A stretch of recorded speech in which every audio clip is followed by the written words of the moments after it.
औज़ुबिल्लाहिमिनश्शैतानिर्रजीम बिस्मिल्लाहिर्रहमानिर्रहीम। अस्सलाम वालेकुम स्टूडेंट्स। आज बेटा हम थर्ड लेक्चर सेकंड ईयर में डिस्कस कर रहे हैं और आज के लेक्चर में हमने डिस्कस करना है फीचर्स ऑफ ऑर्गेनिक कंपाउंड। जो लास्ट दो लेक्चर हमारे पास थे बेटा उसमें हमने ऑर्गेनिक कंपाउंड को डिस्कशन की थी, फिर हमने इनऑर्गेनिक कंपाउंड की और कल के टॉपिक में हमने modern definition of organic compound तक हमने अपना टॉपिक कंप्लीट किया था। आज बेटा स्टार्ट करने जा रहे हैं फीचर्स ऑफ ऑर्गेनिक कंपाउंड कि कुछ ऐसे फीचर्स प्रेजेंट है बेटा, कुछ ऐसी प्रॉपर्टीज प्रेजेंट है कि जो ऑर्गेनिक कंपाउंड में आती हैं। ठीक है, इनमें पहला फीचर है बेटा पिक्यूलियर नेचर ऑफ कार्बन, कि कार्बन की कोई यूनिक प्रॉपर्टी है बेटा। ये पिक्यूलियर ऐसी प्रॉपर्टी को आप बोलते हैं कि जो सिर्फ चंद एलिमेंट्स के अंदर प्रेजेंट होती है या बाकियों से इसे मुमताज करती है। सपोज हमारे पास पीरियोडिक टेबल में 118 एलिमेंट्स पीरियोडिक टेबल में एग्जिस्ट करते हैं, लेकिन एक ऐसी प्रॉपर्टी की जो सिर्फ कार्बन के अंदर पाई जाती है, कार्बन की यूनिक प्रॉपर्टी है, उसे आप नाम देते हैं बेटा पिक्यूलियर नेचर ऑफ कार्बन। तो हम डिस्कशन करते हैं बेटा कि कार्बन का ऐसा कौन सा बिहेवियर है जिससे हम फिर पिक्यूलियर नेचर कह रहे हैं। अब देखिए ऑर्गेनिक कंपाउंड जितने भी एग्जिस्ट कर रहे हैं, जितने भी ऑर्गेनिक कंपाउंड अभी भी एग्जिस्ट कर रहे हैं, कल हमने डेफिनेशन में कहा था कि उनमें carbon as an essential element के तौर पर प्रेजेंट है। अगर कार्बन एसेंशियल एलिमेंट है मतलब कार्बन लाजमी जुज है, तो जितने भी ऑर्गेनिक कंपाउंड एग्जिस्ट कर रहे हैं उनके ज्यादा होने की वजह, क्योंकि हम कहते हैं कि 2 और 3 मिलियंस ऑफ ऑर्गेनिक कंपाउंड अभी तक डिस्कवर हो चुके हैं, तो इतने ऑर्गेनिक कंपाउंड अगर डिस्कवर हो चुके हैं तो इसमें मेन रीजन कौन सी होगी बेटा, कार्बन की होगी। और कार्बन की भी वो ऐसी प्रॉपर्टी जिसकी वजह से ज्यादा ऑर्गेनिक कंपाउंड्स एग्जिस्ट करते हैं, वो आप बोलते हैं बेटा कैटिनेशन की। कि कैटिनेशन कार्बन की वो प्रॉपर्टी है जिसकी वजह से millions and billions of organic compound जो है वो एग्जिस्ट कर सकते हैं। तो अब एक्सप्लेन करते हैं बेटा कि कैटिनेशन क्या है। कैटिनेशन बोलते हैं बेटा कि self linking ability of an element. मैंने यहां पे कार्बन नहीं लिखा बेटा, मैंने यहां पे एलिमेंट लिखा है कि किसी भी एलिमेंट के अंदर ये एबिलिटी कि वो अपने ही किसी और एलिमेंट के साथ, अपने जैसे किसी और एलिमेंट के साथ लिंकेज करता चला जाए, इसे आप नाम देते हैं बेटा कैटिनेशन का। सपोज यहां पे मैं 3 एटम एलिमेंट लिखता हूं, ए, यहां पर भी मैंने लिखा है ए और यहां पर भी लिखा है ए। ठीक है, अब ये तीनों हमारे पास सेम है, ए एंड ए। अगर ये आपस में बॉन्ड बना लेंगे, इससे आप शो करेंगे बेटा कि आपस में ही इन्होंने लिंकिंग किया है, आपस में ही ये अटैच हुए हैं, इससे आप बोलते हैं बेटा कि ये कैटिनेशन की प्रॉपर्टी है। तो कार्बन के अंदर self linking ability of an element, ये प्रॉपर्टी कैटिनेशन की प्रेजेंट है। सिर्फ ये नहीं कि कार्बन में कैटिनेशन की प्रॉपर्टी प्रेजेंट है, ये बात गलत होगी। अगर कोई ये कहे कि सिर्फ कार्बन के अंदर कैटिनेशन की प्रॉपर्टी प्रेजेंट है तो वो गलत कह रहा है। कैटिनेशन की प्रॉपर्टी कार्बन के अलावा कुछ और भी एलिमेंट पीरियोडिक टेबल में जिनमें एग्जिस्ट करती है, लेकिन स्मॉलर एक्सटेंट में। मैक्सिमम जो एग्जिस्ट करती है कैटिनेशन की प्रॉपर्टी वो कार्बन के अंदर आती है, कि कार्बन के अंदर ही ये एबिलिटी है कि ये मैक्सिमम एटम्स के साथ आपस में अटैच होता चला जाता है और लॉन्ग चेन मॉलिक्यूल बनाता है। अब सिलिकॉन को देखें तो सिलिकॉन अपने जैसे 6 सिलिकॉन के साथ बॉन्ड बना सकते हैं, उससे ज्यादा नहीं। वो तो प्रेजेंट है उसमें भी कैटिनेशन की प्रॉपर्टी, लेकिन एक खास हद तक है, उससे ज्यादा नहीं है। लेकिन कार्बन में अनलिमिटेड है कि कार्बन में ये प्रॉपर्टी चलती रहेगी।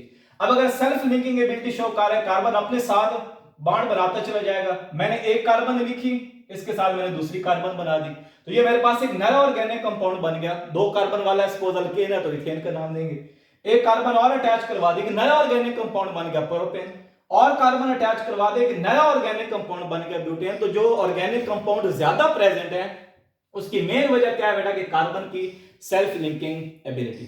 सेल्फ लिंकिंग एबिलिटी के साथ साथ कार्बन एक और प्रॉपर्टी शो करता है, वो है बेटा कि कार्बन के अंदर ये एबिलिटी है कि ये स्ट्रेट चेन कंपाउंड बना सकता है, ये ब्रांच चेन कंपाउंड बना सकता है और ये रिंग बना सकता है। अब स्ट्रेट आपको पता है बेटा कि अगर एक सीधी लाइन में आपने एटम्स को अटैच करवा दिया, ऐसे आपने अटैच करवाया है, तो ये आपके पास स्ट्रेट चेन है। ठीक है, अगर आप कार्बन एटम आपने ये तरतीब में लगाए हैं स्ट्रेट चेन में, और कोई एक कार्बन आपने इस साइड में भी लगा दिया है या कोई एक इधर लगा दिया है, तब ये जो स्ट्रक्चर हमारे पास एग्जिस्ट कर रहा है, इसे आप नाम देंगे बेटा कि ये ब्रांच चेन स्ट्रक्चर एग्जिस्ट कर रहा है, कि ब्रांचेस में भी कार्बन साथ साथ अटैच है। तो कार्बन स्ट्रेट चेन वाले बॉन्ड भी कंपाउंड भी बना सकता है, कार्बन ब्रांच चेन वाले कंपाउंड भी बनाएगा और एक अलग क्लास ऑफ कंपाउंड आ जाएगी। कार्बन रिंग बना सकता है अपने ही दूसरे कार्बन एटम के साथ। सपोज यहां पे मैं लिखता हूं कार्बन, इसका बॉन्ड इधर कार्बन के साथ ये मेरे पास रिंग बन गई। इसे आप नाम देंगे बेटा कि ये साइक्लोप्रोपेन बन गया। आप 4 कार्बन आपस में अटैच करवा देते हैं, तो एक नया कंपाउंड बन गया, इसे आप नाम देते हैं बेटा साइक्लोब्यूटेन।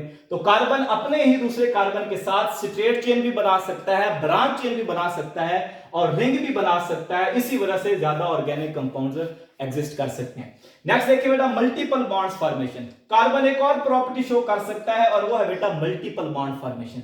मल्टीपल कहते हैं बेटा एक से ज्यादा बॉन्ड बनाने की एबिलिटी।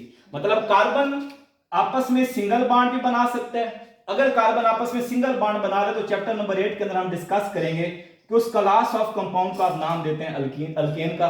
अगर कार्बन डबल बॉन्ड बना रहा है अपने ही कार्बन के साथ, इस क्लास ऑफ कंपाउंड को आप बोलेंगे बेटा कि ये अल्कीन है।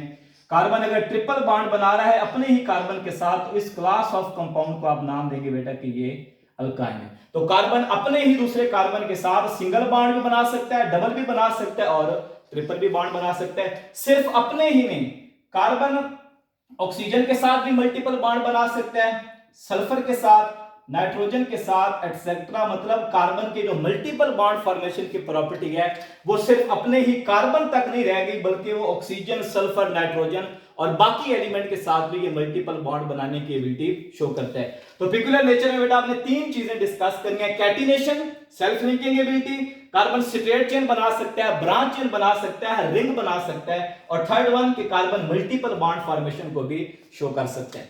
सेकंड प्रॉपर्टी हमने ये सेकंड फीचर जो डिस्कस करना है फीचर्स ऑफ ऑर्गेनिक कंपाउंड में, ये बेटा non ionic nature of organic compound. अब नॉन आयनिक का वर्ड जहां पर आता है, नॉन आयनिक लिखें या आप इसे कोवलेंट लिख दें, या आप इसे क्या लिखें बेटा, कोवलेंट लिखते हैं। अगर आप कोवलेंट लिख रहे हैं मतलब हमारे पास आयनिक बॉन्ड है, ठीक है। तो ये हमारे पास कोवलेंट बॉन्ड बना है, जैसे आप नॉन आयनिक नेचर कह रहे हैं, नॉन आयनिक बॉन्ड इसके अंदर प्रेजेंट है, तो ये हमारे पास कोवलेंट बॉन्ड प्रेजेंट है। इसमें देखिए बेटा कार्बन बिलोंग करता है ग्रुप 4 से, group 4A of periodic table जो हमारे पास है वहां से बिलोंग करता है बेटा कार्बन। अब ग्रुप 4A में देखिए कार्बन है, सिलिकॉन है, जर्मेनियम है, ये मैक्सिमम 4 बॉन्ड बनाने की एबिलिटी रखते हैं। आप लिखेंगे कार्बन सेंटर में, इसके पास इधर भी इलेक्ट्रॉन है, इधर भी 4 इलेक्ट्रॉन इसकी साइडों में प्रेजेंट है। अब अगर इसने बॉन्ड बनाना है बेटा तो इलेक्ट्रोनेगेटिविटी की वैल्यू भी कम है, और कार्बन के इलेक्ट्रोनेगेटिविटी की वैल्यू आप लिखेंगे बेटा कि 2.5 है। तो जब ये किसी और एटम के साथ बॉन्ड बना रहे बेटा तो ये म्यूचुअल शेयरिंग से बॉन्ड बनाता है, आयनिक बॉन्ड नहीं बनता बेटा। आयनिक बॉन्ड तब बनता है जब एक की इलेक्ट्रोनेगेटिविटी डिफरेंस ज्यादा है दो एटम्स एलिमेंट्स के दरमियान, तब आयनिक बॉन्ड बने। या आप कहते हैं बेटा कि उसमें कार्बन अगर बॉन्ड बना रहा है या कोई एलिमेंट ज्यादा बॉन्ड बना रहा है तो एक की आयोनाइजेशन एनर्जी की वैल्यू कम होगी और दूसरे की इलेक्ट्रॉन एफिनिटी की वैल्यू ज्यादा होगी, तब वो आयनिक बॉन्ड बनाते हैं। लेकिन कार्बन में ये सारे केसेस नहीं है। तो कार्बन अगर किसी के साथ बॉन्ड बनाएगा तो कार्बन उसके साथ बॉन्ड बनाता है बेटा कोवलेंट। सपोज यहां पर इसने हाइड्रोजन के साथ बॉन्ड बनाया, हाइड्रोजन के साथ हाइड्रोजन, और इधर भी इसने बॉन्ड बनाया बेटा हाइड्रोजन के साथ। तो कार्बन क्योंकि सारे ही कोवलेंट बॉन्ड बना रहे हैं, तो सारे कोवलेंट बॉन्ड बनाने की वजह से आप कहेंगे कि इसमें नॉन आयनिक नेचर प्रेजेंट है, आयनिक कंपाउंड ये नहीं बना सकता। कितने मिनट हो गए? ठीक है। नेक्स्ट है बेटा सिमिलैरिटी इन बिहेवियर। ठीक है कि जो ऑर्गेनिक कंपाउंड एग्जिस्ट करते हैं, ये लाइन आपने बेटा, ये दो लाइनें जो मैंने ऊपर ब्लू लाइन में लिखी है ना, ब्लू कलर में, ये आपने लाजमी याद रखनी है बेटा, बहुत इंपॉर्टेंट है। हम कहते हैं बेटा कि there exist a close similarity between organic compound, कि जो ऑर्गेनिक कंपाउंड्स हैं उनमें क्लोज सिमिलैरिटी एग्जिस्ट करते हैं, सिमिलर होते हैं क्लोजली एक दूसरे के साथ। And this can be exemplified by homologous series, और इसको आप एक्सप्लेन कर सकते हैं थ्रू होमोलोगस सीरीज के साथ। अब होमोलोगस सीरीज क्या है, ये डेफिनेशन हमने लिखी है बेटा कि a group of structurally alike compound having same chemical properties, ऐसे कंपाउंड जो स्ट्रक्चर में एक जैसे हैं और उनकी केमिकल प्रॉपर्टीज भी सेम है। जब आप होमो वर्ड भी देखते हैं ना बेटा, होमो का मतलब होता है सेम, और लोगस में वो प्रॉपर्टीज में फीचर में सेम आ रहा है, तो आप नाम दे देते हैं बेटा कि वो होमोलोगस सीरीज हमारे पास है। तो ऐसे ग्रुप ऑफ कंपाउंड्स हमारे पास हैं जिनका स्ट्रक्चर भी एक जैसा है और उनकी केमिकल प्रॉपर्टीज भी एक जैसी हैं, उन्हें आप नाम देते हैं होमोलोगस सीरीज का। अब एक होमोलोगस सीरीज में जितने भी कंपाउंड आएंगे उनकी प्रॉपर्टीज भी, केमिकल प्रॉपर्टीज भी सेम होंगी और उनके स्ट्रक्चर भी क्या होंगे बेटा, एक जैसे होंगे, तो आप नाम देते हैं होमोलोगस सीरीज का। एक होमोलोगस सीरीज में आपके सामने डिस्कस करने लगा हूं। मैंने एक एलिमेंट लिखा है बेटा, कंपाउंड लिखा है, ये मेरे पास है CH4, ठीक है जी। ये अल्केन फैमिली का पहला मेंबर है और इसका नेम होता है बेटा मीथेन, ठीक है जी। कार्बन ने सिंगल बॉन्ड बनाया हुआ 3 हाइड्रोजन, 4 हाइड्रोजन के साथ। दूसरा एलिमेंट मैंने लिखा है CH3 सिंगल बॉन्ड CH3, ये भी अल्केन फैमिली का हिस्सा है और उसे नाम देते हैं आप इथेन, थर्ड एलिमेंट प्रोपेन और ये हमारे पास है ब्यूटेन। अब ये जो कंपाउंड्स हैं इन सब की केमिकल प्रॉपर्टीज सेम होंगी और इनका स्ट्रक्चर भी एक जैसा होगा। मतलब स्ट्रक्चर कैसे होगा, टेट्राहेड्रल स्ट्रक्चर होगा, 109.5 डिग्री का बॉन्ड एंगल होगा, तो स्ट्रक्चर भी एक जैसा है, केमिकल प्रॉपर्टीज भी सेम है। तो ये हमारे पास एक होमोलोगस सीरीज है। अब एक होमोलोगस सीरीज के लिए आपने दो बातें याद रखनी है बेटा, कि जो एक होमोलोगस सीरीज है उसके जो दो सक्सेसिव मेंबर होंगे बेटा, सक्सेसिव कहते हैं बेटा जो एक दूसरे के साथ साथ आ रहे हैं, मतलब पहले कार्बन 1 वाला और कार्बन 2 वाला, ये दो आपके पास सक्सेसिव मेंबर होंगे। कार्बन 2 कार्बन वाला और 3 कार्बन वाला ये दो सक्सेसिव होंगे, और 3 और 4 वाला ये दो सक्सेसिव मेंबर्स होंगे। तो दो सक्सेसिव मेंबर्स के दरमियान जो डिफरेंस आता है वो CH2 ग्रुप का आता है, कि एक ग्रुप जो है वो दूसरे से CH2 के फर्क के ऊपर है। देखिए जरा, मैंने लिखा CH3 single bond CH3 ethane, जब मैंने प्रोपेन लिखा तो मैंने क्या काम किया, सिर्फ मैंने यहां पे CH2 ग्रुप ऐड करवा दिया। तो इसका मतलब इथेन और प्रोपेन दो सक्सेसिव मेंबर्स थे, तो इनके दरमियान जो डिफरेंस आएगा वो सिर्फ आएगा बेटा CH2 ग्रुप की वजह से। ठीक है, CH2 ग्रुप का फर्क आ रहा है। उसके बाद देखिए बेटा, आप ये भी लिख सकते हैं कि एक होमोलोगस सीरीज के जो दो सक्सेसिव मेंबर्स हैं उनके दरमियान 14 एटॉमिक मास यूनिट का फर्क होता है। अब कार्बन की मास 12 होती है, हाइड्रोजन की मास 1 होती है, तो 2 हाइड्रोजन है तो 2, तो मतलब फर्क कितना आएगा बेटा, 14 एटॉमिक मास यूनिट्स का उनके दरमियान फर्क आता है। अब अगर आपने ऑर्गेनिक कंपाउंड को डिस्कस करना हो, आप एक होमोलोगस सीरीज के कुछ मेंबर्स को एक्सप्लेन कर देते हैं, एज अ रिजल्ट आप पूरी उस सीरीज को डिस्कस कर सकते हैं, क्योंकि उनकी केमिकल प्रॉपर्टीज भी सेम है और उनके स्ट्रक्चर्स भी सेम है। तो ये हमने डिस्कस किया बेटा सिमिलैरिटी इन बिहेवियर। आज का आपका बेटा क्वेश्चन ऑफ द डे है, ये हमारे पास है बेटा क्वेश्चन ऑफ द डे। ठीक है, ये आपने लाजमी इसका जवाब देना है, जो जवाब इसका देगा उसी की अटेंडेंस लगेगी, बाकी जो है वो सारे एब्सेंट मार्क होंगे। आपने homologous series of alcohol draw करनी है और उसके पहले 4 मेंबर्स आपने पेज के ऊपर ड्रा करके मुझे सेंड करने हैं, जिसके वो जो मुझे सेंड करेगा उसी की अटेंडेंस लगेगी बेटा, बाकियों की अटेंडेंस नहीं लगेगी। ठीक है, तो आपने बेटा ये सारा टॉपिक प्रिपेयर कर लेना है। आज हमने 3 फीचर्स ऑफ ऑर्गेनिक कंपाउंड में से डिस्कस किए हैं, peculiar nature of carbon, non ionic nature and then similarity in behaviour. अब जो नेक्स्ट लेक्चर हमारा होना है बेटा वो इंशाल्लाह ट्यूसडे को होगा, क्योंकि ईद उल अजहा की छुट्टियां आ गई हैं। ठीक है, तो आप सबको एडवांस ईद मुबारक भी हो, और ये लेक्चर बेटा अच्छे से प्रिपेयर कर लेना है। अल्लाह ताला आप सबको सलामत रखे। अल्लाह हाफिज़।